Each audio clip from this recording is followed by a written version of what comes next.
especial ao Riley Moura, não só com a disponibilidade para vir aqui conversar um pouco sobre o texto que foi publicado no blog do Coletivo Bandeira Vermelha, mas também acrescenta, vieste de longe, não é? Quase do outro lado do oceano. E portanto, obrigado pela disponibilidade e também aos nossos amigos do Coletivo Bandeira Vermelha. Eu, antes de passar ao Riley, basicamente a ideia de propor esta conversa surgiu-me da leitura deste texto, que quer dizer que a mim me surgiu, ponto 1, como qualquer coisa bastante surpreendente, não é? Tendo em conta o tipo, ou seja, o ângulo com que este debate sobre a questão da identidade de género, sobre a questão de trans, sobre as questões LGBT, etc., que habitualmente surgem no espaço público aqui em Portugal, ou pelo menos aquilo que eu vou tendo mais ou menos acesso. Ou seja, e o ângulo de que este texto partia, de que este texto parte, bom, é um texto, como sabem, sobre as recentes alterações, ainda não tinham sido sanitadas na unidade na Assembleia da República, as alterações ou as reversões na legislação sobre a questão da identidade de género. E portanto havia 3 pacotes de propostas, não é? Que o artigo analisa cada uma por si, mas sobretudo porque faz essa análise a partir de uma perspectiva que, como, pelo menos do meu ponto de vista, daquilo que me é dado geralmente a ver, é feita a partir de um ângulo que está muitas vezes ausente no modo como estes debates se vão fazendo por aqui, e que é um ponto de vista de classe, se quisermos, não é? Um ponto de vista marxista, não é? Ou seja, no fundo procura fazer um cruzamento, procura fazer uma leitura deste problema que é simultaneamente crítica da perspectiva, digamos, liberal com que habitualmente se fazem estes debates. Liberal no sentido de tendencialmente reconduzem para uma perspectiva muito ligada à questão dos direitos individuais, à identidade individual, etc., não é? Mas que procura enquadrá-la num problema mais geral da classe trabalhadora e, portanto, digamos, o viés marxista, se vamos dizer assim, entra um pouco por aí, a questão do atravessamento de classe entra um pouco por aí. Isso pareceu-me, sobretudo, por não ser muito habitual também, por aquilo que vou podendo acompanhar dos textos que vão sendo publicados no blog Bandeira Vermelha. Tenho ideia também, se não for a primeira vez, será das primeiras vezes que este tema, que este tipo de temas aparece. E pronto, eu achei que podia ser interessante para tocar aqui um pouco impressões sobre isto, tendo em conta até que as tais propostas legislativas já foram aprovadas na Generalidade na Assembleia da República e, portanto, já houve algum desenvolvimento pós-artigo, não é? E então era isto, se calhar queria se pudesses falar um pouco sobre o tema e depois conversávamos. Sim, o meu nome é Riley Moura, eu sou uma pessoa trans, não binária. Este texto surgiu, ou seja, a ideia deste texto surgiu em resposta ao que é o ataque por parte do Parlamento Português às pessoas trans, e que não é pronto, como eu descrevo, não é um ataque isolado, não é uma mera divergência de valores. Trata-se de um ataque estruturado e pensado no, pronto, naquilo que é o pensamento dominante da classe burguesa. Não é um ataque novo também, é toda uma questão que visa necessariamente destruir qualquer perspectiva de autonomia das pessoas trans, e que muito provavelmente se estenderá a outras questões. Também queria fazer algumas notas, ou seja, a ideia do meu texto era, ou seja, tentar oferecer um início a um debate que devia ser tido mais comumente entre os círculos comunistas, ou seja, de nem adotar a ideia da interseccionalidade como uma ideia desconectada da classe, meramente apoiada em cima dos direitos individuais, jurídicos, mas também fora do economicismo da ideia que isto serve apenas para distrair dos, entre aspas, problemas reais do salário, etc. Portanto, é mais ou menos a ideia principal disto. Eu concreto e se calhar não o fiz tão claramente, mas também queria que fosse ah, uma crítica concreta à esquerda parlamentar, mais visivelmente.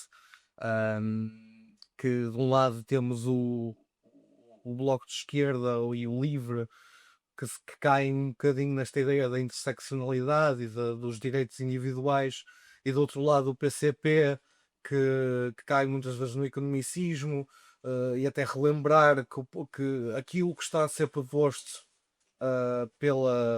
ou seja, pela direita ou seja, da patologização da identidade de género, ah, é uma proposta que na altura, em 2018, quando foi para passar a lei que temos neste momento em vigor, o próprio PCP esteve do lado da patologização. Não tenho assim neste momento mais nenhuma nota que queira lá para iniciar o debate. Acho que era este enquadramento mais ou menos que queria fazer. E portanto, sendo assim, desde já também esqueci-me, mas agradecer à Tigre de Papel pelo convite que nos fez. Ahm, e acho que podíamos iniciar a abrir o debate. Há um elemento que eu acho bastante interessante no texto, no modo como se olha para, quer dizer, para o modo como este novo contexto, digamos, legislativo, governativo, esta nova população de forças, não é? Transforma, digamos assim, que cria assim um grande bloco à direita, evidentemente na direita plural, no sentido de cada uma cumpre uma espécie de papel específico, não é? Em muitos assuntos, não só neste, aliás, faz essa distinção bastante bem, ou com o modo como, por exemplo, as propostas da AD, não é? Do PSL, do CDS, cumprem uma função justamente que é formulada num tom, digamos assim, obviamente moderado, ou seja, uma espécie de introdução de bom senso, não é? Ao passo ou seja, entre aspas, evidentemente, ou seja, mas que é formado como uma espécie de proposta responsável, não é? E o Chega, que cumpre uma função, digamos, um pouco mais histriónica, que tenta, exatamente na mesma medida em que tem noutras matérias, que é uma espécie de lebre, não é? Uma espécie de puxar o mais possível, de maneira a que, se quisermos, digamos, o centro político esteja cada vez mais deslocado para a direita, uma pressão permanente. E, portanto, eu acho que este tipo de articulação que nós conseguimos ver numa série de outras matérias, na legislação laboral, conseguimos ver na legislação sobre a imigração ou sobre a nacionalidade, ainda hoje foi anunciado que já sabia que existia, não é? Um acordo entre o PSD e o Chega para a aprovação da lei da nacionalidade. E há aqui, digamos assim, uma espécie de desconstrução permanente desta ideia que foi muito formulada a seguir às eleições, que agora havia uma espécie de realidade nova em que estavam criados três grandes blocos. Não é? Era o bloco do Partido Socialista, enfim, nas suas traseiras, digamos assim, tinha mais uma espécie de restos que nem o Sobrato, não é? Metade do Bloco, 3 do PCP, 6 do LIVRE. Sempre que o LIVRE é sempre muito difícil distinguir o espaço do Partido Socialista, não é? Por razões óbvias. Portanto, havia esse espaço, depois havia o espaço do que se chamava a direita democrática, não é? O CDS, não é? Os tipos canos fundadores do regime, não é? A direita responsável, a direita com que se poderia, de certa maneira, conversar para as questões mais importantes e tal, e que passou, e que, digamos assim, cavalgou muito essa onda das linhas vermelhas e do não é não e tal, no fundo com a ideia de que... E depois havia um terceiro bloco, que era o bloco do Chega, e depois nós vamos vendo que política após política, tema após tema, que não, de facto, não há dois blocos à direita, há um grande bloco à direita que é plural, cada um tem a sua função, mas digamos que está articulado num programa próprio, que é o programa da burguesia, é o programa digamos assim, da classe dominante, e no máximo poderemos dizer que o PS cumpre outro papel também no contexto das pretensões da classe dominante, mas digamos assim, é um papel específico, acho eu, distinto deste, queria estar tipo aí. Mas eu acho que isto é mais um tema em que se vai somando esta confirmação de que é um grande bloco à direita, que corresponde a esta aposta da classe dominante de puxar o centro político todo para a direita, não é? E de ir normalizando um conjunto no conjunto de políticas, de discursos, de narrativas, de formas de erosão da memória, etc., que ou que costumam um bloco wifi, ou seja, do fundo, vão-nos construindo esta ilusão haveria um bloco da direita democrática com quem seria possível manter uns certos mínimos olímpicos do regime, não é? Eu acho que a questão do género teve uma diferença da imigração do pacote laboral e lembrei-me de outra, foi a conversa da cara tapada das burcas. Normalmente é o PSD faz uma proposta, o Chega faz uma proposta extremamente radical, completamente aquelas que não passam no Tribunal Constitucional, eles negociam, chegam a um meio termo e as coisas vão avançando. E basicamente, pronto, como estava a dizer, tipo, a democracia mexe-se um bocado às vontades do Chega. Mas aqui foi diferente, porque aqui foi tudo aprovado na generalidade já. E eu acho que isto é demonstrativo de. Ou seja, como é lógico, mesmo os imigrantes, não faz sentido dizer que os imigrantes hoje têm força, pronto, na força do seu sujeito em Portugal, mas a facilidade com que isto passou, acho que é demonstrativo como a alienação das pessoas que vivem em Portugal é uma coisa extremamente normal. Ou seja, não houve provavelmente uma grande revolta com. É que o projeto chega de uma brutalidade muito, muito grande. Eu acho que a maneira como isso passou. Também se pensa, por exemplo, na questão da manifestação, quando houve a questão da lei da imigração e da nacionalidade, que. Como é que se chama? Não é sindicato dos imigrantes, aquela coisa do bloco de esquerda. Exato. Fez aquela manif e encheu aquilo com imensas pessoas e deu para ver que havia ali alguma força. Quando nós vimos, por exemplo, a manifestação à frente da Assembleia da República quando foi a lei de género, foi uma coisa completamente diferente. E não estou a dizer aqui que fazer uma manifestação com muita gente e a resultar em mudanças diferentes, acho que é demonstrativo da falta de força que o movimento nessa questão tem. E queria também dizer que o comunicado que saiu da Marcha da Visibilidade Trans há pouco tempo encontra-se extremamente limitado por estas questões todas. Fala daquela questão de uma fragilização do tecido democrático, fala de responsabilidade familiar, ou seja, parece apontar um horizonte, não cortar com o que é o regime democrático em Portugal, mas parece ainda querer trabalhar sobre ele. Queria só dizer, muito sucintamente, sim, acho que estás muito correto nessas notas. Eu, por acaso, não tinha chegado a ler o comunicado da Marcha da Visibilidade de Trás, mas já tinha-me passado essa ideia, aquela ideia de que ainda se pode. Posso fazer uma correção? Sim, sim. Não foi o comunicado da Marcha Visibilidade Trans. A Marcha Visibilidade Trans, quem convocou, e eu acho que aquilo é da Opus Diversidade, da ILGA, portanto, é mesmo esse comunicado. Mas depois, acho não sei se é a Transmuta que faz a marcha. Ou seja, o que eu estou a dizer é que essas pessoas todas assinaram aquele comunicado no mínimo, só para não estar aqui a dizer coisas totalmente erradas. Sim, sim. Ou seja, é cair muito na ideia de que se ainda próprio no reformismo, né? Na ideia que se pode reformar o sistema capitalista para administrar os conflitos de classe. Sim. A intervenção do Riley tocou-me num campo onde me situo há muito tempo, que é a sexualidade é de facto um eixo essencial das estruturas de poder, de dominação e de ditação.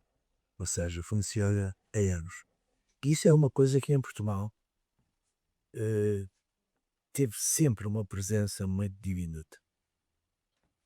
É certo que algum modernismo introduziu isso, é certo que os surrealistas introduziram isso, mas no campo específico da luta política, isso é um certo. Ora, não há dúvida que, do ponto de vista do poder, um longo passado de castração caracteriza a sociedade portuguesa.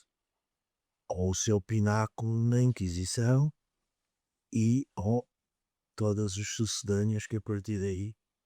E esse combate nunca foi travado, nem pelo liberalismo, nem pela República, nem pela oposição anti-salazarista. Quando isso é um combate absolutamente essencial a expressão da sexualidade, chamemos-lhe assim a liberdade sexual, a afirmação da sexualidade é uma questão charneira de qualquer processo de libertação. O que é que se passa neste momento? É neste quadro que é longo, vai, neste quadro, nesta perspectiva longa, eh, recentemente, ou seja, desde os anos 80, eh, eh, aprofundou-se uma contra-revolução sexual brutal, onde, na minha perspectiva, há um momento chave, que é a utilização da SIDA. Não propriamente o fenómeno físico, mas a sua utilização como metáfora. Ou seja, a transformação da sexualidade como algo perigoso, mortífero, como aliás o Kubrick o exprime no seu filme, não é? Como uma sociedade secreta que mata as pessoas, não é? Ora, a consciência dessa questão, combate a essa castração, a essa repressão longa e, no espaço ocidente, a essa chamada contra-revolução sexual, foi o que me saltou do teu. E é uma voz muito rara na sociedade portuguesa. Em relação a uma coisa que o nosso, uma categorização que o Fernando fez, em uma categorização em triângulo, em 3 componentes, eu acho que há de facto 3 componentes na sociedade portuguesa neste momento. E a luta política gera-se nessa dinâmica.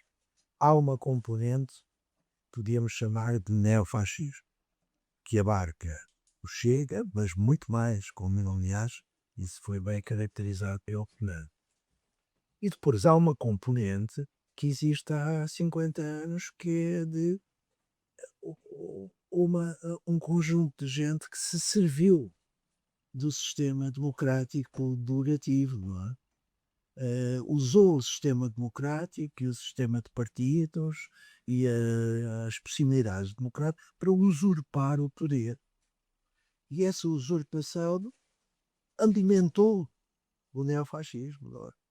Foi a base, a maneira como essas pessoas usurparam o poder, degradaram uma democracia autêntica, degradaram uma igualdade, degradaram o artigo 1 da Constituição de 76, que é a dignidade da pessoa. Quer dizer, onde é que é possível conceber dignidade da pessoa humana numa sociedade que geriu 30% dos seus cidadãos na pobreza, 1 em 5 crianças na pobreza, 1.250.000 reformados que recebem menos de 400 e tal euros.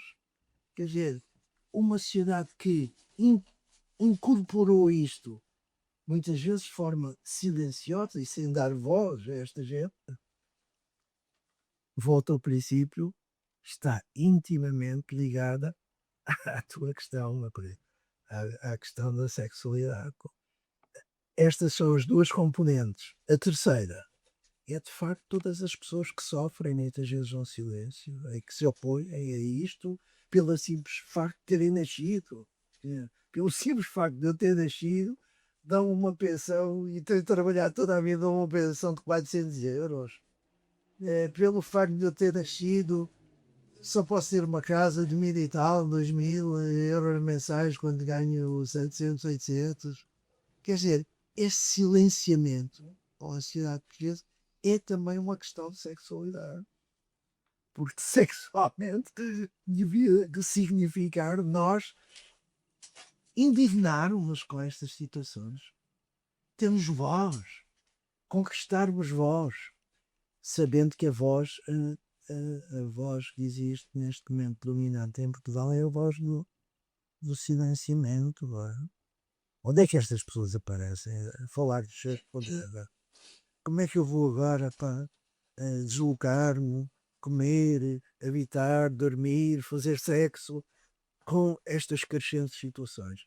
Ora, este discurso eu considero um fator de sexualidade. É muito interessante esse ponto. porque deves com certeza conhecer a obra do Wilhelm Reich, que relaciona a repressão sexual com o afonso do fascismo. O marxismo vem das condições económicas, mas vem também da repressão da sexualidade e uma coisa não passa sem outra. O fascismo precisa de reprimir a sexualidade para continuar a ter base ideológica para desenvolver as ideias fascistas.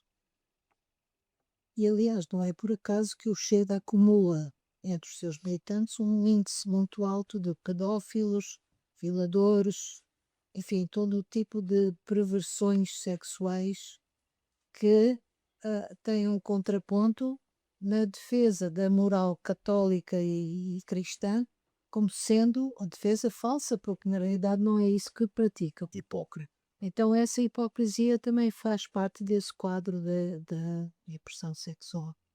Mas voltando à identidade de género, eu acho que a direita, esta direita bronca que nós temos aí, de repente descobriu que há uma coisa que se chama identidade de sexo, identidade de género, que é uma coisa da esquerdalhada e é preciso acabar com isso. Acabar com isso porquê? Porque é visível. De repente não, vai se tornando cada vez mais visível. Porque antigamente a identidade de sexo sempre foi posta em causa. Sempre houve pessoas com uma sexualidade divergente, sempre, há milénios. Não é de há 50 anos, há milénios que há essa luta sombria, clandestina, oculta, das pessoas que lutam por uma sexualidade alternativa que não seja a normativa, aquela que é obrigatória, entre aspas.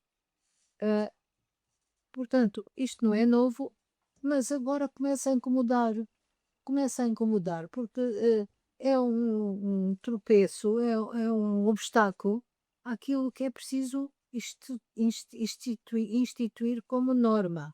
A norma está a ser infringida, então é preciso castigar essa infração. E porquê é que é preciso fazer isso? Porque também é preciso reprimir, por exemplo, as ideias das mulheres, que agora querem igualdade, querem salário igual. A ideia de que os pretos e os indianos e os monhés, como eles dizem, são iguais a nós, porque não são seres inferiores.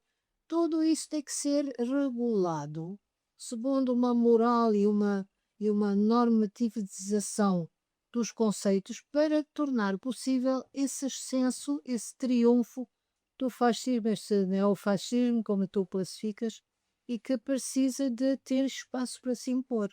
E essa aliança entre o Chega e a direita calha muito bem para esse desígnio, com a complicidade do PS, que está a assistir e que não faz nada, e com o silêncio envergonhado e cobarde da esquerda parlamentar, do PS e do Bloco de Esquerda e o PCP.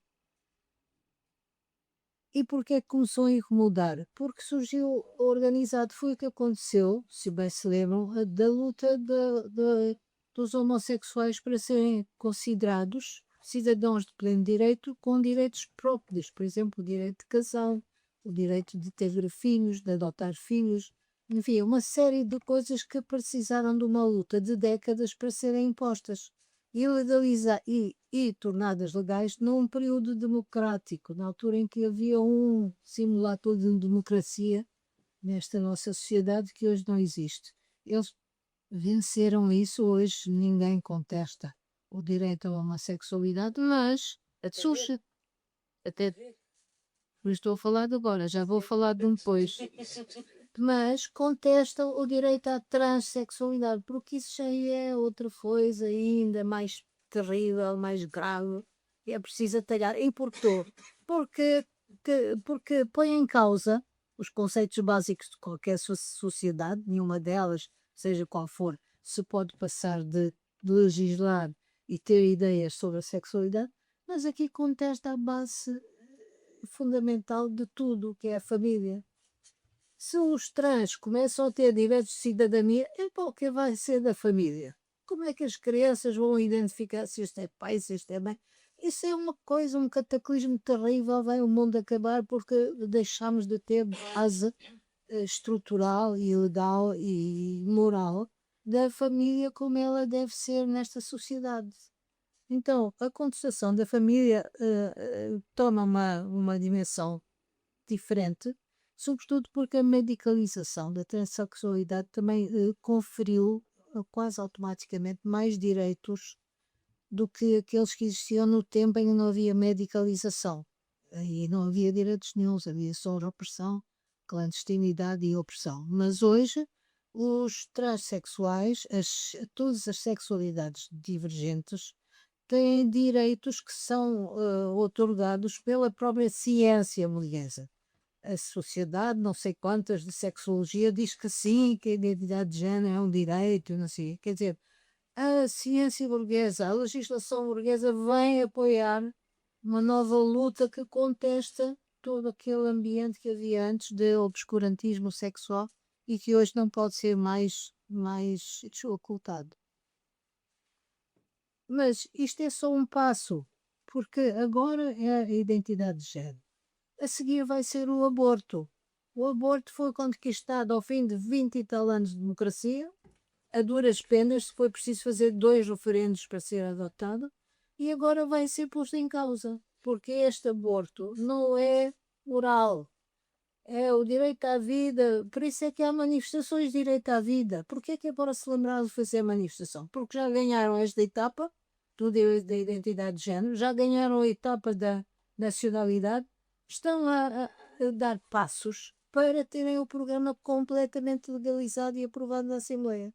Então vem aí, não vai ser o aborto só, atrás do aborto mas porquê é que as mulheres querem trabalhar? Porquê é que não são fadas do lar como antigamente? Porquê é que vão ir para o mercado de trabalho? Porquê é que vão querer ganhar o mesmo que os homens? Como antigamente não era assim, antigamente não havia nada disso. Parem com essa coisa, voltem às cavernas e portem-se como mulheres submissas como devem ser. E não está ainda na pauta, mas vai estar. É todo um processo, como já disse, como vocês todos disseram, é um processo que vai passo a passo e no futuro a homossexualidade também vai ser contestada de maneira ou outra, não tínhamos dúvidas sobre isso.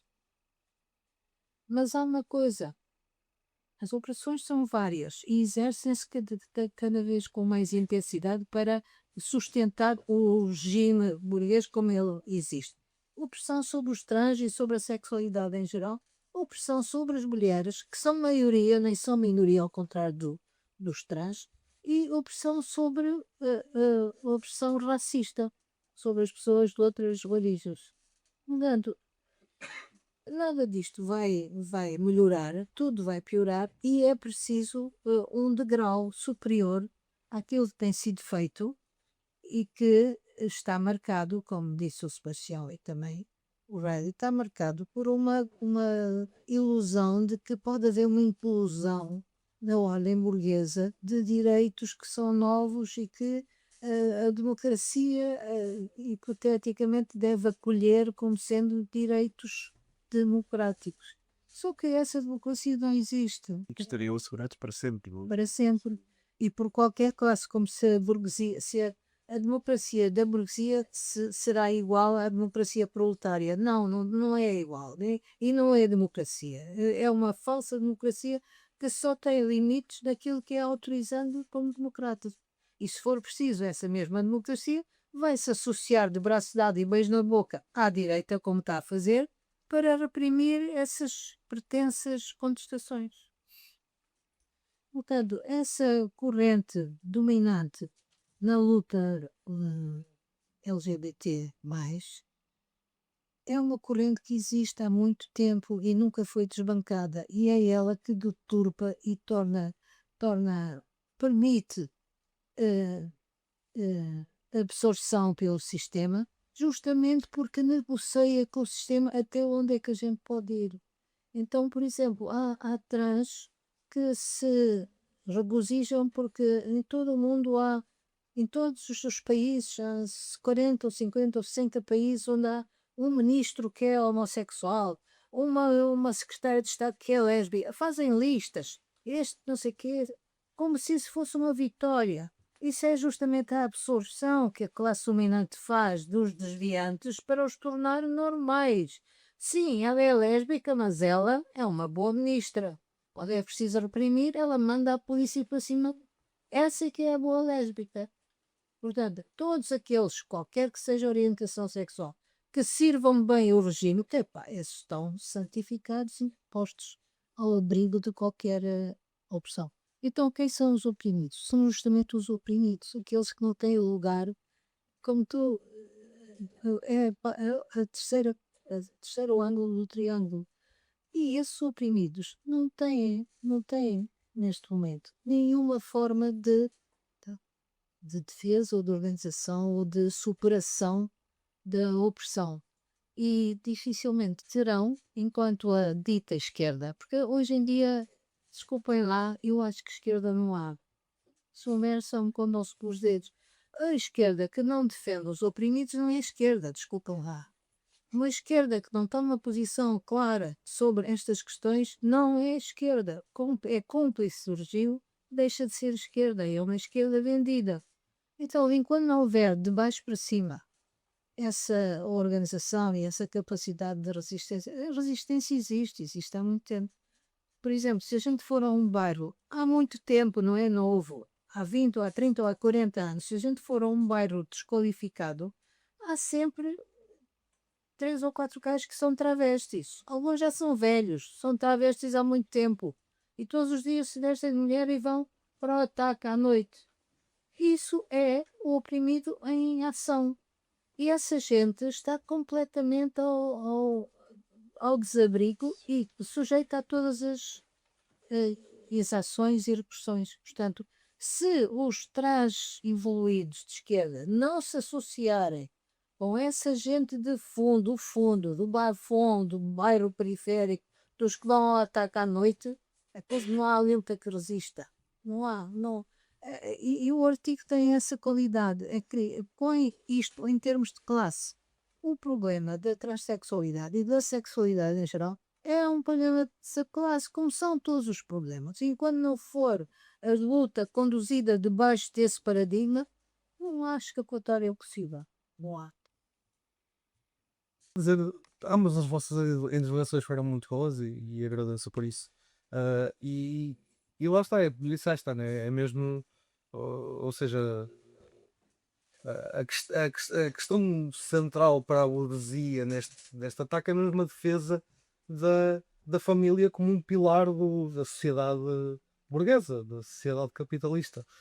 E portanto eu acho que também temos que como comunistas devemos ter como, como ou seja, uma das nossas denúncias deve ser mesmo esta ideia de contrariar a ideia da família burguesa, da ideia da família cis heteronormativa nuclear, ahm, e, ahm, e a luta, este tipo de lutas que ahm, têm que ser, lá está, inseridas dentro do panorama de classe. Eu queria só fazer um comentário, ou seja, eu acho que identificar os ataques é fácil e importante, como é lógico, mas acho que as armadilhas também é muito importante, porque, por exemplo, a própria lei de 2018, que foi amplamente defendida, tinha amplas limitações. Se houver pessoas que não têm cidadania, não têm acesso a nada. Por exemplo, uh, as questões dos hospitais, os médicos que rejeitavam a passar as coisas, ou seja, a lei em si era um problema. Depois também acho que, pronto, acho que também percebemos todos aqui, acho que também pelas intervenções também concordo com a questão de, ou seja, cada vitória é sempre uma concessão, cada direito ao casamento, o casamento é uma instituição burguesa, é uma vitória sobre uma condicionante burguesa que, de certa maneira, ou seja, se houver um movimento construído para obter essa lei foi obtida, o movimento acabou. Por mais que as pessoas queiram dizer que depois podem fazer algo, não me parece que seja isso. Por exemplo, lembro-me de um movimento que cresceu muito à volta de um direito, que era o movimento Frente da Habitação, movimentou muita gente para aquilo, chegou à autarquia de Lisboa, foi rejeitado, o movimento perdeu-se completamente. E pronto, acho que a questão das leis também é sempre, as leis ficam, depois podem desaparecer num momento de crise do capitalismo, apesar de sim, está sempre em crise, etc. Ou seja, estão, mas depois já não estão. Acho que também queria só dizer outra coisa. Acho que esta questão de queer em Portugal é particularmente das piores mesmo, porque, por exemplo, olhando para as organizações que me vêm à cabeça, por exemplo, o Movimento Democrático das Mulheres em Portugal, nessa questão, pronto, não sei se dizer reacionário é demasiado puxado, mas acho que tem muitos elementos de transfobia e problemáticos. Depois houve uma coisa que era a Liga Feminista do Porto, sofreu dos mesmos problemas, e essas questões, pronto, ficam basicamente entregadas a um certo vazio. E depois queria só dizer que acho que esta questão da patologização da transexualidade e o controle sobre os jovens que isto insere, também se insere, por exemplo, naquela questão do controle parental no acesso à internet, ou seja, é sempre, ou seja, eu vejo três momentos, vejo tipo um momento de gestão, quando temos o Partido Socialista, depois temos um momento de violência com a questão do Chega, e depois temos um momento de controle agressivo, quando temos estas questões do PSD, e acho que era mais um disto. Certíssimo. Eu até diria que não é errado dizer que a perspectiva do EDM e, consequentemente, da Liga Feminista do Porto sobre as pessoas trans são perspectivas reacionárias. Sim. De facto. Ah, E pronto, também me lembrei agora de tu disseste isso, tipo, o PCP e a homossexualidade, há aquele interno vídeo na internet do Álvaro Cunhal e dizer o que é que acham da homossexualidade, etc. Pronto, e acho que estas questões de género e sexualidade ficaram sempre muito atrasadas em Portugal. Porquê? Pá, posso talvez fazer aqui uma tentativa e dizer que no pós 25 de Abril, para albergar o maior número de pessoas, talvez essas questões foram postas de parte para, pronto, as pessoas eram como é, não sei se houve uma tentativa de mudar isso. Bem, esse momento de transição dá-se numa altura em que ser homossexual é um crime, Sim, não é? Não só patologizado, Não mas sei. legalizado. E, e não é por acaso que aparece logo a seguir ao PREC, acho que já depois do PREC, o GTH, também é homossexual, porque de facto essas questões não existiam, não eram tratadas. O que me leva àquilo que é a minha perplexidade de há anos, que é este problema com a palavra interseccionalidade. E porque é que ela é entendida por largas margens da esquerda como uma palavra que exclui a classe? Isto para ligar, tudo bem, ligar diretamente àquilo que tu estavas a dizer, é aquilo que estávamos a falar dos problemas milenares do PCP e do MDM. Eu até sei coisas que não devia saber, portanto vou ficar calado. Não, sei, por exemplo, que houve trocas de mensagens entre pessoas do movimento trans e pessoas da bancada do PCP quando foi votada a lei de 2018, em que uma pessoa votada escreveu uma SMS a dizer: eu acho que nos vamos portar bem. E só soube realmente como é que ia votar, porque ia seguir a disciplina de voto, quando António Filipe subiu à tribuna e começou a falar. Portanto, há questões de democracia muito estruturais na maneira como esta coisa acontece. Achei graça a história do movimento que se esvazia. Por acaso, no caso do casamento, eu não estou muito de acordo. Acho que o movimento não se esvaziou completamente. Até porque nunca foi um movimento só, sempre foi um cruzamento de vários movimentos. E tens, desde o GTH, uma corrente do movimento LGBT, agora que aí há mais, muito consciente da questão de classe e muito ligada à questão de classe, até que as pessoas são reais e existem nesta sociedade. As pessoas trans, que são as minhas referências, que são a Lara e a Eduarda, que já morreram as duas, foram pessoas que morreram em situações de grande pobreza, de grande dificuldade social. Há aqui uma questão de classe também, e não só de glamour e de lanchola. E o glamour e a lanchola são muito importantes às vezes para não se cair na total depressão e na total apatia que vem com essa depressão. Portanto, eu acho que depois às tantas há aqui uma série de camadas como é que as coisas são compreendidas. E eu percebo que haja uma certa desconfiança em relação à malta que flui bem nesta democracia burguesa usando conceitos como intersexualidade ou como interseccionalidade. Mas a interseccionalidade não exclui classe. E por outro lado, nós também temos de ir ao espelho ao contrário e perceber porque é que não vamos falar desde antes da Revolução, mas pelo menos desde depois, não vamos ao Júlio Fogaça ou vamos a essas histórias lá para trás, não é? Porque é que também há um grupo muito grande dessas pessoas altamente oprimidas, pessoas transgênero, pessoas não binárias, pessoas homossexuais, seja o que for. Eu perdi ali o fio, que é, por exemplo, o movimento do casamento não se esvaziou porque felizmente não conseguimos tudo de uma vez. Podem casar, mas não podem adotar. Portanto, a malta teve de ficar lá. É a crise do capitalismo é ótima para nos manter em movimento. O horizonte vai sempre esticando, não é? E essa lei passou sem a adoção, precisamente graças a alguns deputados, até do Partido Socialista, pessoas que eu considero que há momentos da estrada em que estão ao meu lado, como o Miguel Valde Almeida, como a Isabel Moreira, que acharam que era melhor passar essa lei do que não passar lei nenhuma, que acabaram por ser cúmplices de alguma forma, quando para mim, precisamente porque o casamento é uma instituição burguesa, era muito mais importante passar a adoção, era muito mais importante proteger aquelas famílias que de facto já existiam, do que propriamente o casamento em si. E isto é um rolo de coisas. Isto tudo para chegar ao meu ponto final, que é, acho que é compreensível porque é que há tanta gente dentro do movimento que também tem uma grande desconfiança em relação às esquerdas que dizem, não, a classe erra isto tudo. Porque a classe também não é o alfa e o ômega de tudo. As coisas não são estanques, não é? E é óbvio que a classe está presente em tudo, isso não há dúvida nenhuma. Não é a mesma coisa ser a Lara ou a Eduarda ou ser a Caitlyn Jenner.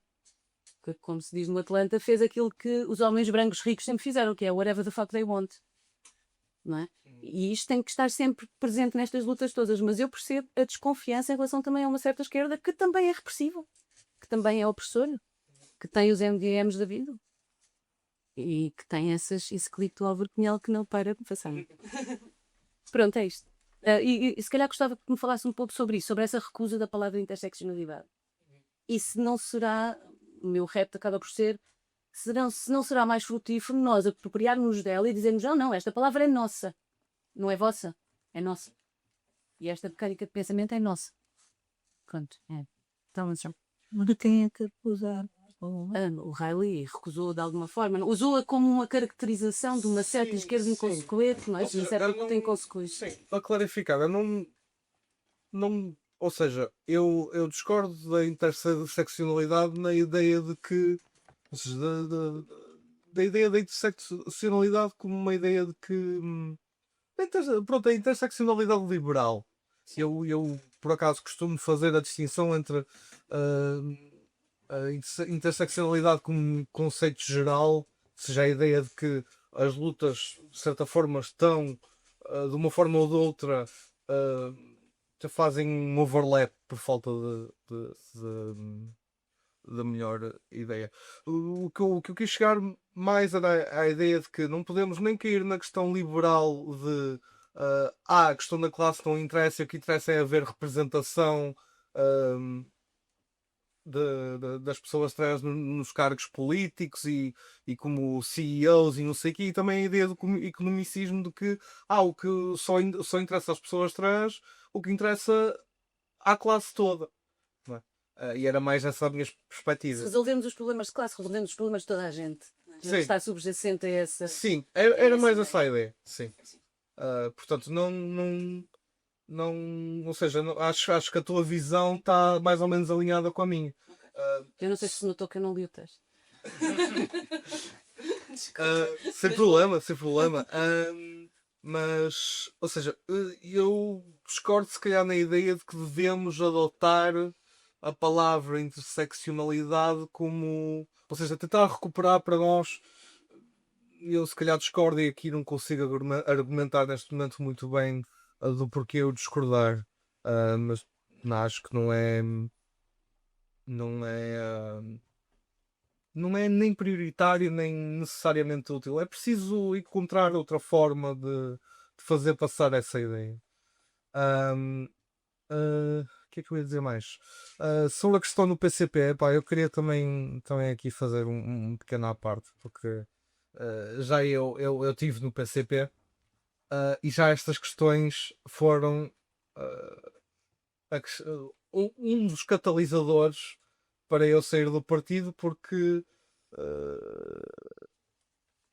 eu até vou deixar cair o nome, temos a questão do Miguel Tiar. Que toda a gente... Quem é o Miguel? É uma pessoa que não sabe o que é o género, mas que faz 50 abdominais e seguir posta uma fotografia no Instagram. Mas Acima da mão. em cima da moto. O gajo das motas de Setúbal, agora Deputado do PCP. é deputado da É um municipal. motoqueiro conhecido Foi ser deputado no NSCLE E ela é o problema dele com. É transfóbico. É transfóbico, também transfóbico. É transfóbico ou seja, dentro do partido há sempre uma tentativa de defender a imagem dele ah, face àquilo que é as críticas à presença dele como figura que é visivelmente parte do partido. Pronto, queria só entrar por aí. E acho que é isso que eu queria dizer.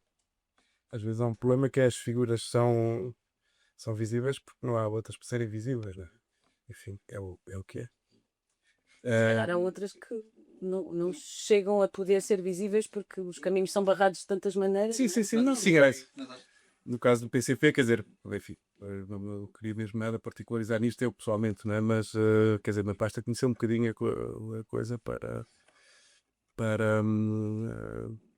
enfim, para compreender que há uma certa visibilidade de determinadas figuras porque toda a gente foi embora, quer dizer, não dá há uma desagregação intensa, rápida de quadros. Isso é verdade, mas no fundo o partido. Mas Mas aí era preciso as diferenças. Havia um grande machismo, em primeiro lugar, uma grande intolerância às sexualidades divergentes, uma grande, e agora mais que nunca, uma grande transfobia. Portanto, isso foi este simples na característica do partido.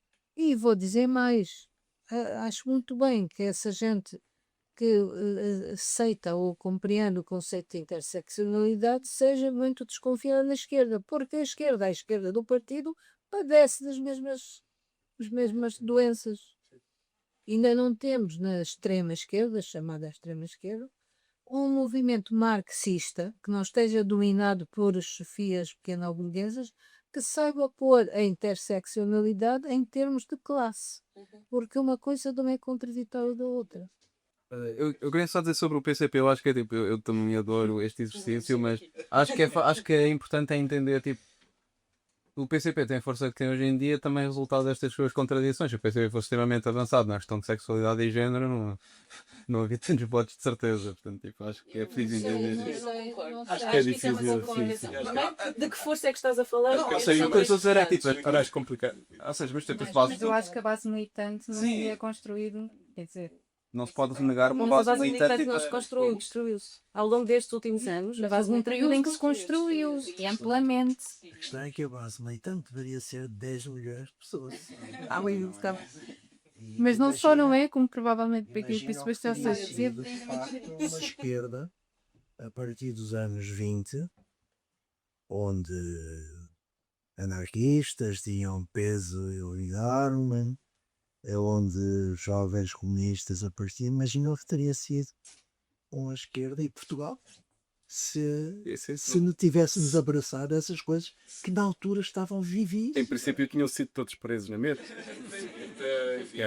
Acho que é um bocadinho mais. Enfim, Mas tu sabes que nesta posição dos presos, se abraçarmos certos princípios, isso a prisão constitui uma argamassa. sim, Mas ao futuro. mas depois com E os nós chegamos chegamos, e tal. nós chegamos ao 25 de Abril nessa situação de autocastração quase aceitável.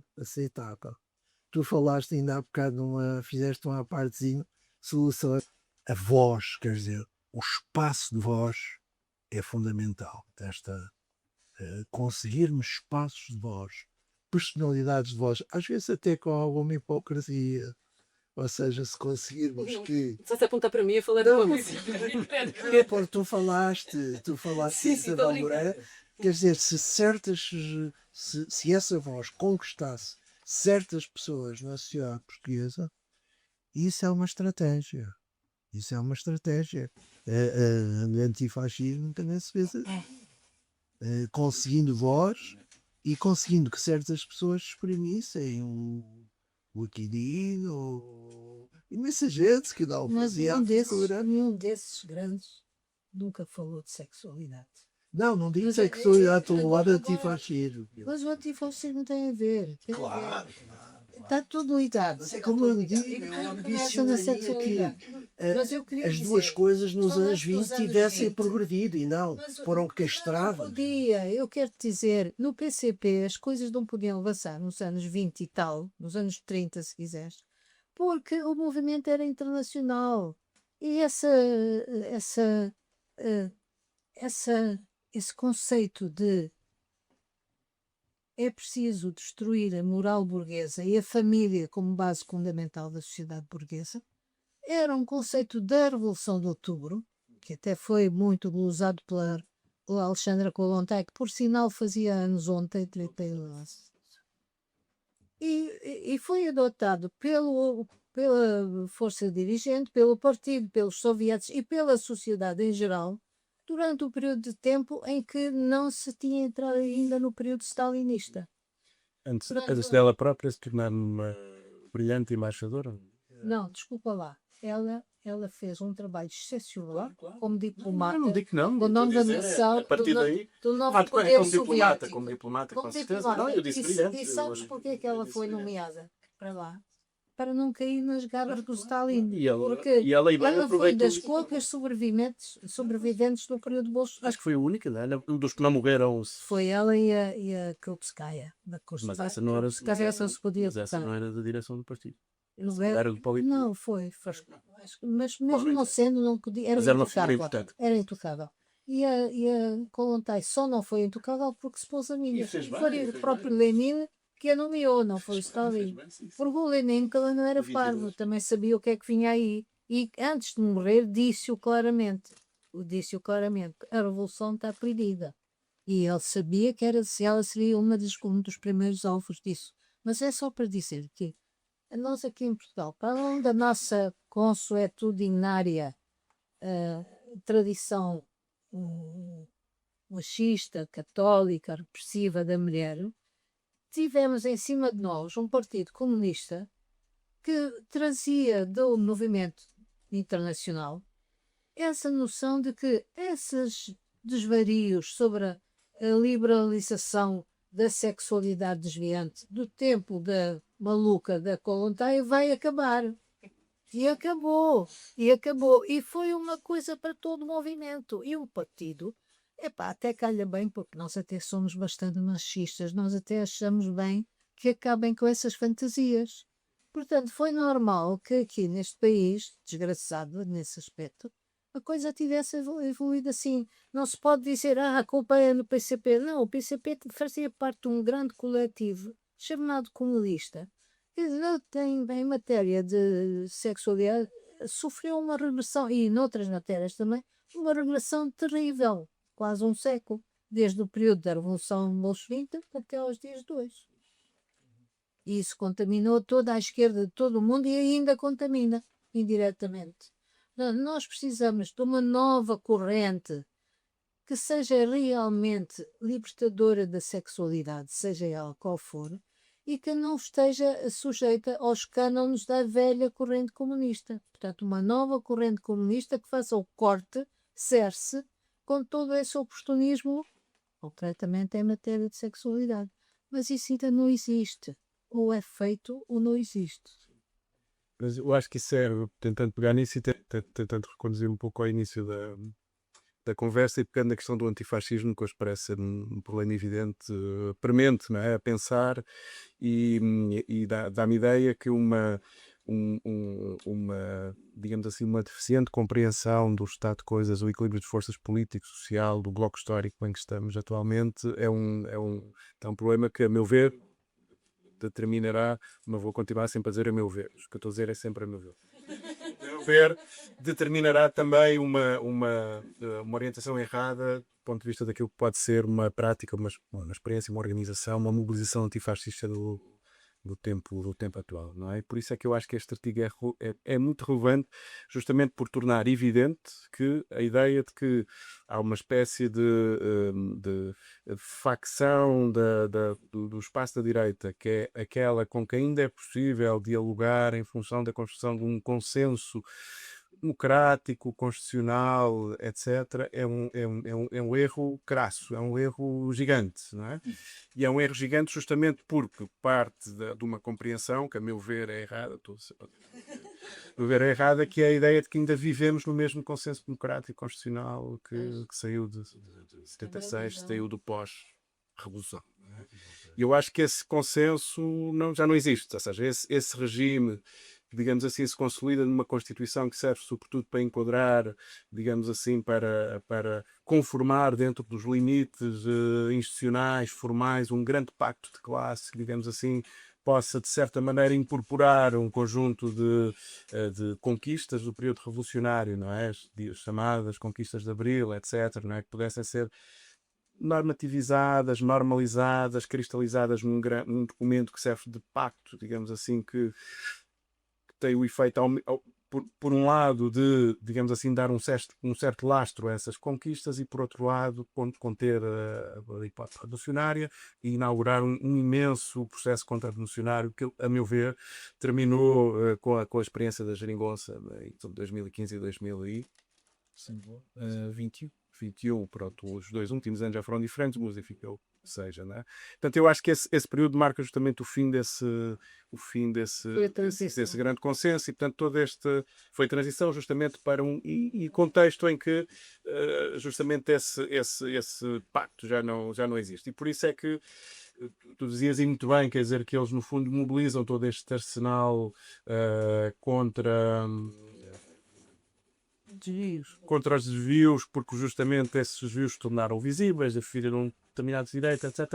Mas fazem-no neste momento histórico preciso, porque adquiriram, digamos assim, por um lado, uma força, não é? Uma correlação de forças social e, por outro lado, uma correlação de forças política que lhes permite justamente, digamos assim, esmagar, avançar, não é? E é um bloco que funciona, que se move, digamos assim, que é o mesmo bloco, isto é, ou seja, mesmo a ideia que há uma aliança da direita democrática à extrema-direita, eu acho que mesmo esta ideia de aliança pressupõe uma separação que já não existe de todo, não é? Eu não sei sequer se chegou a existir, porque as próprias forças que nós consideramos da extrema-direita, seja o Chega, seja a Iniciativa Liberal, sejam aquelas coisas meio lunáticas, daqueles outdoors que uma pessoa vê aí na autoestrada, né? O eleito de ver, coisas desse género, tudo isso nasce uma espécie de implosão da Só às vezes quem é? É que eu vejo autores a dizer viva o Javier Milei português, mas não, ninguém diz quem é. O Ventura. Só Não, é um outro partido. aquele gajo ex-militar que vive em Leiria. Agora não sei o nome, mas é um gajo da intervenção capitalista. Há imensos novos partidos, ou seja, houve uma altura que havia milhares de partidos milhares de partidos trotskistas, milhares de partidos maoístas, milhares de partidos aqui. E agora há milhares de partidos, cada um com a sua especificidade.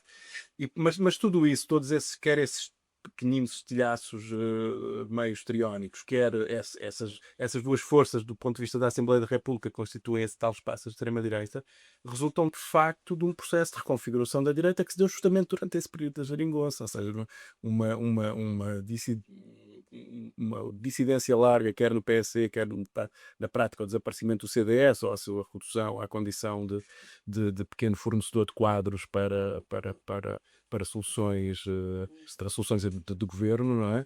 Mas sem nenhum tipo de expressão social real, não é? Ou seja, tudo isso foi transferido para este processo de composição que deu origem a várias forças, e cada uma tem o seu papel, exerce o seu papel, mas são um único bloco, acho eu. E eu acho que é importante esta noção.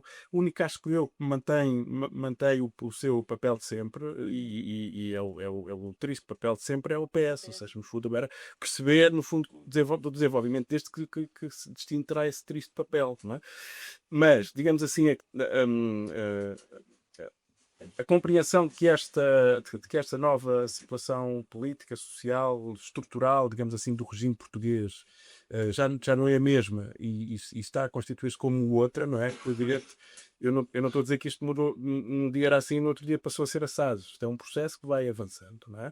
Mas esta compreensão parece-me levar-nos a uma definição mais acertada, acho eu, para o que é que pode ser uma estratégia, uma tática antifascista que justamente não parta desta ilusão, que é que é uma ilusão histórica, que é uma ilusão que dura há décadas, não é? Que é esta ideia de que nós isolamos ali aqueles tipos que são os fascistas, não é? E juntamos-nos com todos. E, portanto, juntamos com todos, perdemos capacidade de construir uma narrativa, construir um discurso, construir um programa.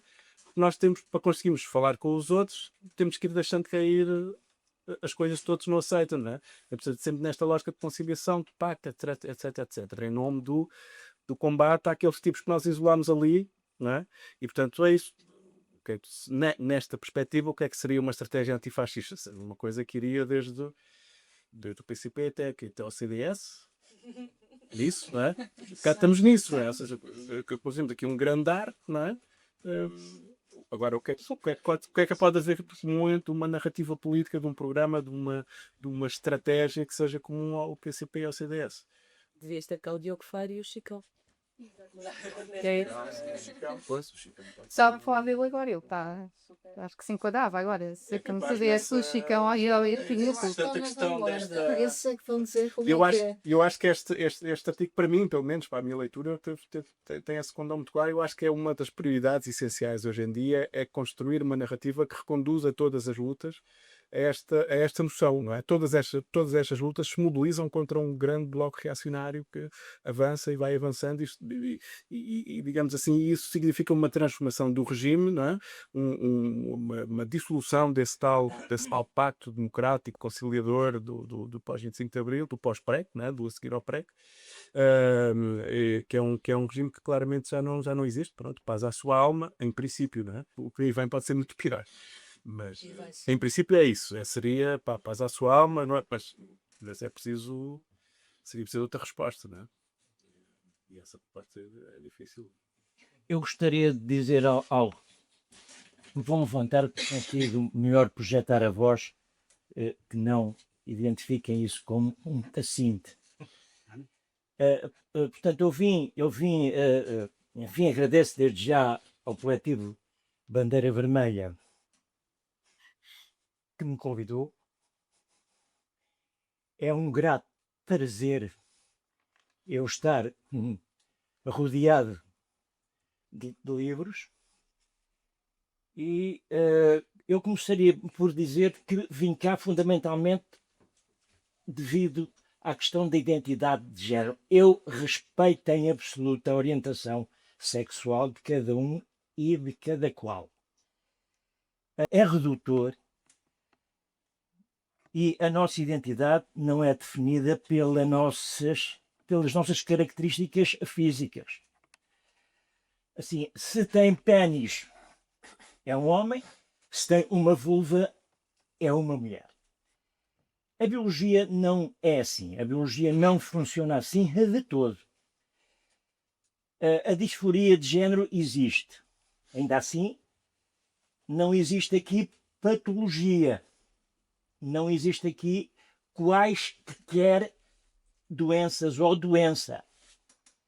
Aliás, a Organização Mundial de Saúde, que enfim, dava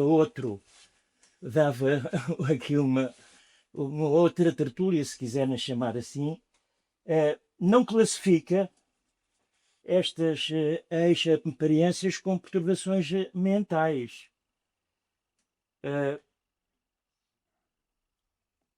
Retirando-as do cardápio das doenças psiquiátricas. Eu gostava de dizer que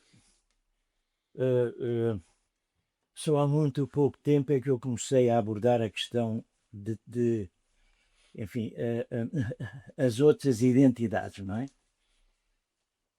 E para mim, enfim, considero um enormíssimo sofrimento da parte dos jovens aquilo que vai suceder. Enfim, vamos ver se o inseguro, que já disse que era fiel ao Montenegro e que agora arranjou um assessor cultural, um mau escritor e um fulano que teve como secretário da cultura de o Passos Coelho, para não dizer uma outra coisa, portanto, como assessor cultural. Quer dizer, isto é uma... quer dizer, eu vou agora usar o português vernacular, que vá para a pata que o pôs, for à pata que tem as asas arco-íris. Bom, Bom, então, eu tinha aqui algumas outras perguntas, mas eu gostava de falar na questão de o PCP.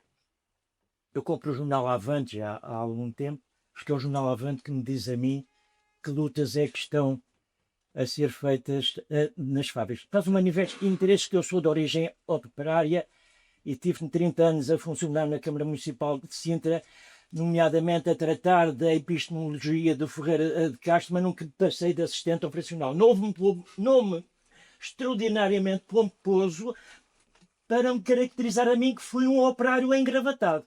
Avancemos. Em relação ao PCP, enfim,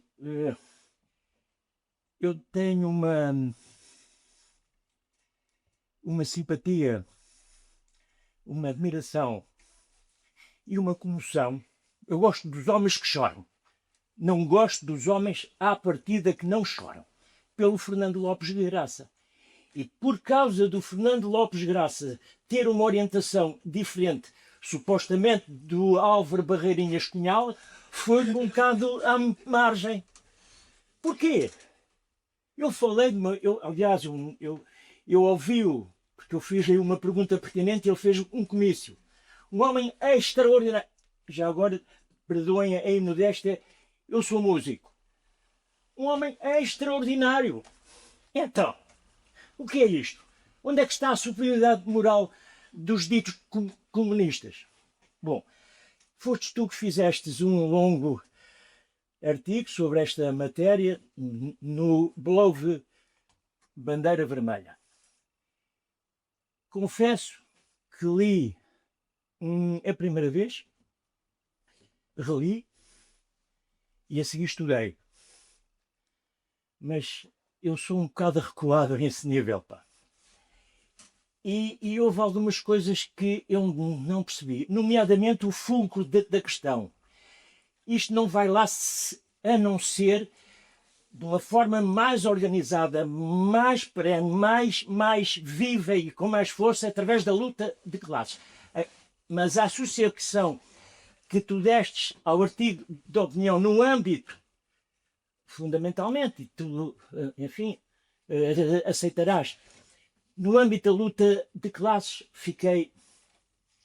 não entendi. Mas é por recuo da minha parte.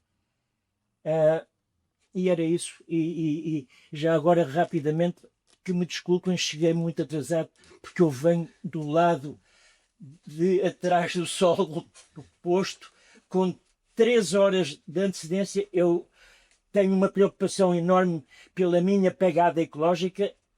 Andei sempre nos transportes públicos, mas para outra vez tenho que chegar aqui e vir de lá com 4 horas de antecedência. Obrigado.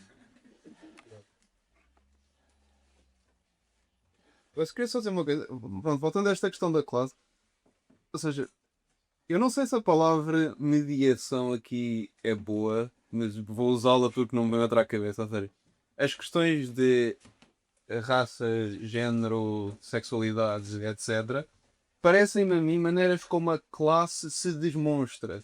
Ou seja, um morador do talude recebe um salário que não lhe permite mais que apenas para ele sobreviver e para reproduzir a sua força de trabalho, portanto é um proletário, mas como está no talude, é de origem africana, vai sofrer de racismo, vai ter mais dificuldade a ter uma casa, uma maneira como a sua classe, como a raça media a classe nesse aspecto. As pessoas queer precisam de hormonas, quando forem proletárias não vão conseguir ter esse dinheiro para essas hormonas. Ou seja, a mim não... Se para mim classe é relações sociais que estão no mundo como são e não como nós imaginamos que elas são, então parece-me que isto é tudo uma questão de classe e que reduzir isto ao... Ok, estas pessoas trabalham, estas pessoas se calhar têm um melhor emprego, etc. Parece-me que isto tudo entra dentro da questão de classe na mesma. Não me parece haver aqui uma intersexualidade e classe. Não, para mim é mesmo tudo classe. Pronto, é isso. Sim, eu estou de acordo. Estou de acordo com esse E para clarificar, pronto, acho que para clarificar a questão que eu queria pôr no artigo é também, ou seja, é preciso nós como comunistas encontrar forma também de, junto do operariado, junto da classe, desmontar estes preconceitos ah, e, e, e, hum, e trazer esta questão, talvez, de um operariado que não tenha muito contacto. E acho que se calhar falhou-me falar disso. E é preciso, para além da discussão da interseccionalidade, ou do economicismo, não sei o quê, ou seja, para além de ter recuperar, se calhar, uma ideia de um certo antifascismo, é preciso recuperar o programa comunista, como ele devia ser. E acho que era mais isso onde também queria chegar. Opa, eu acho que a gente não tem nada que estar a educar a classe operária. A classe operária é que tem que nos educar o homem. Porque se tu vais à porta de uma fábrica, isso que tu fala do preconceito, o preconceito de classe é diferente, e por isso o preconceito da classe operária é diferente do preconceito da classe pequena ou burguesa. Tu entras numa fábrica com 900 operários e tu vais encontrar, aceito por todos os trabalhadores, 4 ou 5 travessis. Pessoas que se vestem com a roupa do outro sexo todos os dias e são assumidas como travestis e são aceitos como travestis sem nenhuma espécie de, de preconceito. E travesti é o início de um percurso, pode chegar a progredir da maneira que a pessoa quer.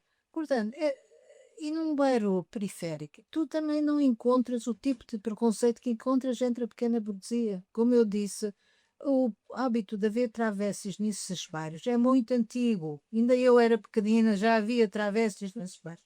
Aliás, há um filme, por acaso é muito interessante esse filme porque capta muito essa coisa. É um filme que já tem muita idade, mas ainda pode ser visto com agrado.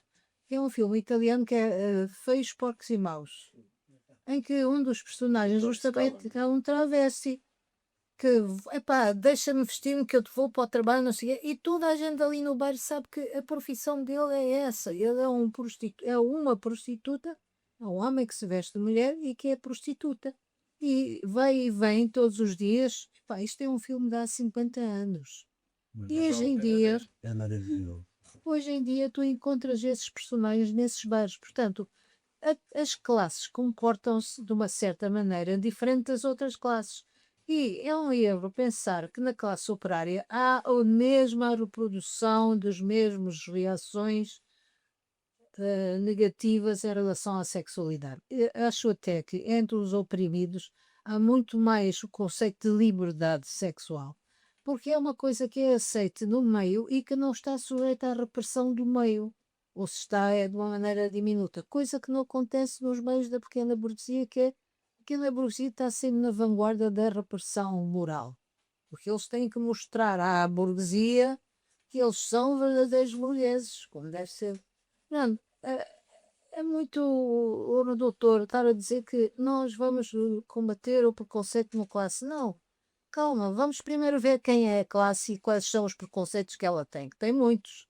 Mas esse acho que não, pelo menos das grandes concentrações operárias isso desapareceu, porque até são pessoas da classe que têm uma escolaridade mais acentuada, leem jornais, falam como pessoas estrangeiras, porque ao contrário do que acontecia antigamente, nessas fábricas há muitos estrangeiros, há muitas nacionalidades e há muitos conceitos morais divergentes, não são iguais. A mulher que são da Polónia não tem o mesmo comportamento sexual da mulher portuguesa. É coisa diferente. E essa amálgama faz uma nova cultura, se quiserem, ou subcultura, que é bem diferente daquela que a gente conhece do tempo dos nossos pais, das nossas mães, e que tem evoluído no sentido em que nós, os oprimidos, organizamos como nós queremos entre nós e ninguém tem nada a ver com isso, desde que não haja repressão sobre nós, cada um faz como quer. Isto eu estou a fazer uma análise de um certo tipo de classe operária, porque a classe operária também não é homogénea. Estou a falar da parte, digamos, mais arejada, mais esclarecida, mais liberta de preconceitos sexuais, que é esse operário da grande fábrica que já tem um salário acima da média, que já domina certas técnicas de maquinaria bem avançada e que comunica muito de uma maneira internacional com 20 ou 30 nacionalidades todos os dias. Portanto, acho que aí também há muita ignorância nossa e muita necessidade de inquérito operário para sabermos como é que esta classe se comporta desse ponto de vista. E se calhar vamos ter surpresas agradáveis, porque é bem diferente daquele atavismo, daquela reacionarice da pequena burguesia que está sempre a vigiar o vizinho e ela dormiu com o outro e ele teve a podada até às tantas, quer dizer, uma coisa que própria de certas classes e que não é comum a todos. Isto um pouco para contrariar a tua ideia. Eu gostaria de te perguntar, de te pedir, se tu podias fazer um resumo, porque eu não estou muito dentro da situação dos transexuais em Portugal. Se há movimentos, associações, qual a luta dos transexuais em Portugal, como tem sido, se podes dizer isso em resumo, alguma coisa da tua experiência. Assim, se calhar não tenho a melhor capacidade para fazer um resumo, então se calhar abstenho de o fazer. Aquilo que eu sei é que existe uma série dentro do que são os movimentos sociais mais direcionados à questão trans, são muito à base pronto, da ideia do reformismo, ou seja, que é possível alterar as condições dentro do sistema em que vivemos. Agora, fazer um resumo mais detalhado, se calhar não sou a pessoa mais capaz para isso. Já há movimentos, há associações, há coisas organizadas. Existem algumas associações mais antigas, como a ILA, que à medida que isto foi ganhando alguma relevância, incorpora isso na seu manifesto. Existem algumas associações mais recentes que participam e organizam a marcha, a marcha da visibilidade trans. Há uma série de associações que trabalham isso com diferentes perspectivas. Também não sou a pessoa indicada para fazer esse resumo, mas com diferentes perspectivas. Há mais reformistas, existe aquelas que se proclamam também mais revolucionárias, mas depois as suas reivindicações também acabam por ser muito a inclusão nos direitos individuais e umas muito movimento social que isto é a causa, isto é a bandeira, nós trabalhamos sobre isto. E há umas que tentam também interseccionalizar tudo. Não consigo mais que isto, não consigo também resumir porque não conheço assim tão bem. E dentro da medicina, como falaste na patologização, dentro da medicina, como é que tu vês que os SANs são vistos dentro da medicina? Aqui em Portugal, estou a falar aqui em Portugal. Sim, ou seja, novamente eu não tenho a ideia mais concreta, mas assim, há associações médicas e que são, digamos, mais aquelas mais orientadas à sexologia e tudo mais, que são mais a favor de despatologização dessa questão. Não obstante, eu acho ou seja, que não que os corpos médicos em si tendem a ser muito patologizantes dessa questão. E também era um ponto que eu queria chegar, ou seja, se vai haver ou seja, os comunistas no movimento queer também devem se distanciar de tentar apelar aos corpos médicos, ao Estado e à classe burguesa. Desculpem que eu estou aqui com a cabeça um bocado às voltas. Mas em termos médicos, a despatologização está conquistada. Sim. Não há muito tempo, mas está conquistada. Dá uma ajudinha. Pois, está na teoria, Sim, na mas teoria. depois na Sim, prática é um bocado diferente, que é o PSR há 30 anos tinha aquele grupo de trabalho sobre homossexuais e pessoas queer, e eles já abordavam um bocadinho aí. Eu penso que Portugal é dos primeiros momentos onde se aborda essa questão. Aos poucos vão surgindo soluções institucionais, como a ILGA, que começa progressivamente a incorporar nos seus manifestos e a levar essas pautas às instituições, ao Parlamento, aos partidos, à Ordem dos Médicos, etc. Numa fase inicial, até ao final dos anos 90, anos 2000, não sei precisar, era considerado uma patologia tanto pela OMS como cá em Portugal. Eu não sei exatamente em que momento passa a ser possível coisas como cirurgias de afirmação de género, ou seja, uma pessoa que nasce num corpo com o qual não se identifica fazer uma cirurgia de transição, mas tal implicava um processo médico muito rigoroso, muito caro, muito difícil, que implicava coisas como um psicólogo tinha de declarar aquela pessoa como sofrendo de disforia de género. Muitos psicólogos não reconheciam sequer a existência de disforia de género, então na prática isso depois não acontecia. Os médicos muitas das vezes recusavam-se a fazer as cirurgias, dificultavam muito o processo.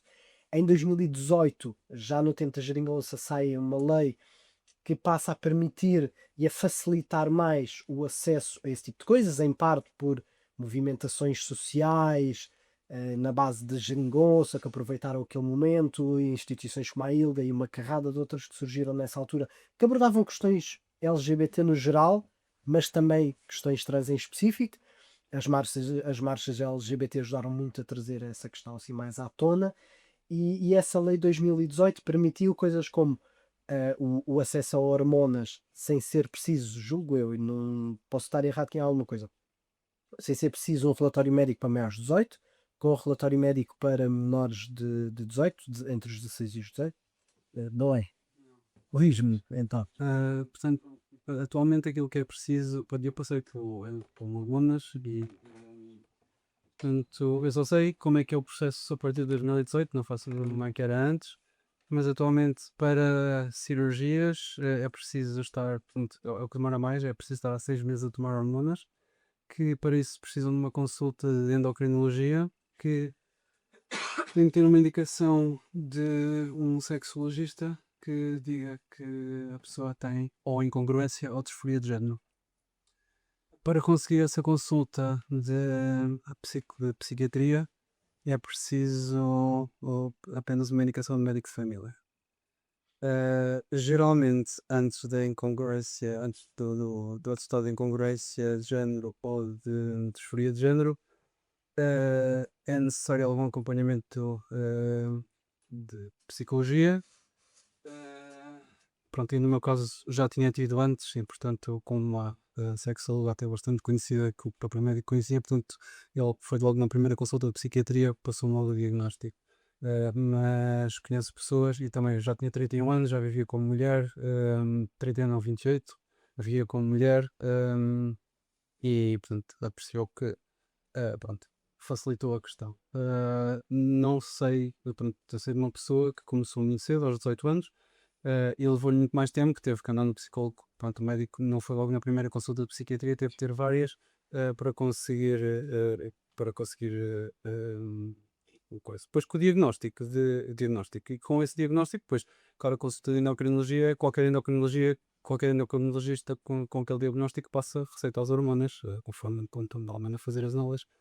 E yes, atualmente não sei como é que é agora, se a lei for revertida, o que é que vai mudar.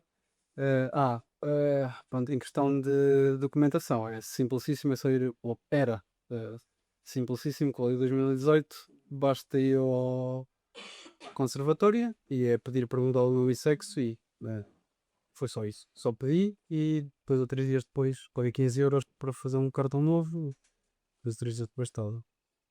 Se não me engano, para isso passa a ser preciso um atestado de médico multidisciplinar que reúna Era a menorização dos adultos, né? Aquilo que era pedido para os menores passa a ser pedido para pessoas adultas, porque não têm cabeça para decidir por si próprios. atrasa esse processo na prática imenso tempo. Só um pequeno pormenor dessa história, o movimento trans é o movimento integrante da luta LGBT desde sempre. Sendo que isso quer dizer tudo e o seu contrário, não é? Porque há misoginia, há transfobia, há tudo. Mas isso há com o movimento trans, como há com as mulheres dentro do movimento LGBT, como há com a bissexualidade dentro do movimento LGBT, há montes de movimentações diferentes. A ILGA, por exemplo, a ILGA é uma organização internacional. E eu também não vos quero enganar com as datas, mas foi no final da década de 2000 havia uma luta grande pela despatologização nos cadernos. E houve ali uma altura, na passagem para a década de 2010, em que a ILGA Portugal era a única das ILGAs internacionais que mantinha o apego à patologização. E isso não é só, para mim sempre era muito criticável, mas ao mesmo tempo eu percebia que tinha uma relação, tinha uma tração direta com a realidade, que era a noção de que se é uma patologia eu tenho direito ao Serviço Nacional de Saúde. Exato. Eu ia dizer, por acaso ia dizer isso. É essa preocupação. Eu acho que a questão da despatologização ou não, acho que é um caso. Desculpem, eu vim aqui, não conheço ninguém, cheguei atrasada. E agora vou falar, ia dizer House Brown. Pronto, lá tudo. Não sabemos quem sou. Não, mas acho que é uma questão. Eu acho que é um bocado irrelevante. É assim, eu sofro. A disforia de género faz-me sofrer.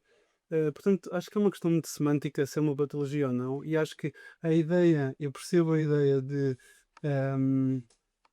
reduzir o estigma por deixar de ser uma patologia, mas eu acho que muitas vezes até teve um bocado de efeito contrário. Queria mais uma forma de falar sobre o assunto e, portanto, acho que é. E dá mais hipótese que se diga que é um capricho ou que é uma moda ou que seja o que for. Mas há o outro lado dessa medalha, que é que a patologização também cai num binarismo. Havia o famoso teste do Minnesota que perguntava: gostas de mexer em ferramentas, então se calhar és um homem, gostarias de ser bibliotecário, então és uma mulher. Esse tipo de coisa, tu não é de carizonas, como toda a gente sabe. Uma das coisas, uma das lutas, por exemplo, do movimento trans em Barcelona, que era um movimento bastante à frente, nessa passagem da década de 2010, tinha a ver com tu poderes decidir em que sítio do espectro é que queres estar, quando queres estar. E a patologização que fazia muitas vezes era canalizar e condicionar pessoas para fazerem uma transição cirúrgica, pessoas que na realidade não queriam essa transição cirúrgica. Só não estavam naquele lado do espectro que isso. Que este é a cura, aquilo mais do tratamento. A cena tem sempre a ver com normalização, com pôr as pessoas. Mas podiam só pôr, claro. Não, se podiam, porque sempre houve um mercado negro. Portanto, as hormonas existem, não é? Mas impedia-te de assumires a identidade que tu sentias que era a tua se não fizesse a transição completa. Ora, a minha identidade pode não implicar essa transição completa. Há países a sul. E ainda há países assim, exatamente. A dissidência é o fator importante, que é